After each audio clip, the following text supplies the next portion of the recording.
తునిలో జరిగిన ఘటన మీ అందరికీ తెలిసిందే. అతను చేసింది ఘోరమైన తప్పిదం, డౌట్ లేదు అందులో. ఒక మనిషిని తారాస్థాయికి అసహించుకునే పని ఏదన్నా ఉందంటే అదే ఆ ముసలోడు చేసిందే. శిక్ష కన్నా డబుల్ త్రిబుల్ పడిపోయింది, అతను చచ్చిపోయాడు. అయితే వైసీపీ నాయకురాలు వరదు కళ్యాణి అట, శ్యామల అట, ఇంకెవరెవరు వచ్చి మాట్లాడుతున్నారు. ఆ మాట్లాడుతూనే క్రమంలో ఆ ముసలాయన్ని అలాగే ఆ పాప బాలిక చిన్నపిల్ల అమ్మాయి వీడియో కూడా వేసి చూపించేస్తున్నారండి. ఇప్పుడు ఆ ముసలోడు ఆ బాలిక పట్ల ప్రవర్తించిన తీరు ఎంత జుగుప్సాకరం, ఎంత నీచమో వైసీపీ వాళ్ళు చేసే పని అంతకన్నా నీచం అంటాను నేను. ఎందుకంటే వైసీపీ నాయకులు ఆలోచించండి, మీ ఇంట్లో ఉన్న ఆడపిల్ల మీద ఇలాంటి అఘాయిత్యం జరిగితే మీరు అలాగే వీడియోలు పెట్టేస్తారండి? అమ్మాయి వీడియో కూడా పెట్టేస్తారా? అమ్మాయి అందులో బట్టలు సర్దుకుంటున్నట్టు అమ్మాయి పేరు చెప్పేసింది, అమ్మాయి ఊరు చెప్పేసింది. అయినా సరే ఆ వీడియోని కేవలం ఏదో టీడీపీని బదనాం చేద్దామనో లేకపోతే కూటమిని బదనాం చేద్దామనో ఒక పసిపిల్ల, ఒక మైనర్ బాలికను కూడా మానసికంగా చంపేశారు కదా. ఏం దారుణం అండి ఇది.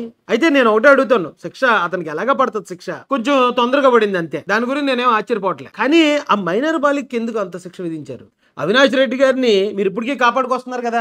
ఒక వ్యక్తిని దారుణంగా గొడ్డలతో నరికి చంపిన వ్యక్తిని, అనంతబాబుని ఇప్పటికీ మీరు ప్రొటెక్ట్ చేసుకుంటున్నారు కదా. ఒక గర్భిణీ స్త్రీ భర్తని చంపేసి శవాన్ని ఇంటి ముందు విసిరేసినోడిని, ఈ అంబటి రాంబాబు గాని, గోరంట్ల మాధవ్ గాని, వీళ్ళు ప్రవర్తించిన వెకిలి చేష్టలు అవి బయటకు వచ్చాయంటే దానికి అర్థం అవతల ఉన్న మహిళలు అది భరించలేక బయట పెట్టినయే కదా.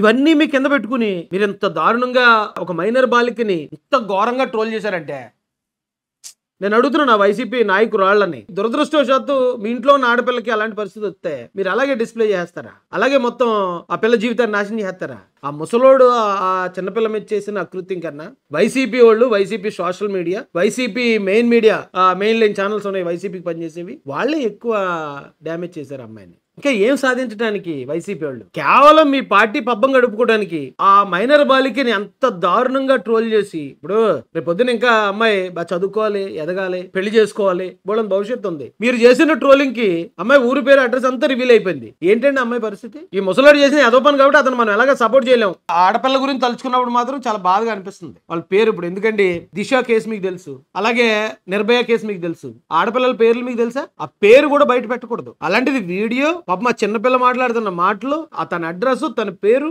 మొత్తం కేవలం ఏదో కూటమి ప్రభుత్వంలో టీడీపీని ఇది చేయాలనే దీంతో వైసీపీ మొత్తం ఆ చిన్నపిల్ల జీవితాన్ని మొత్తం నాశనం చేసి పారేశారు.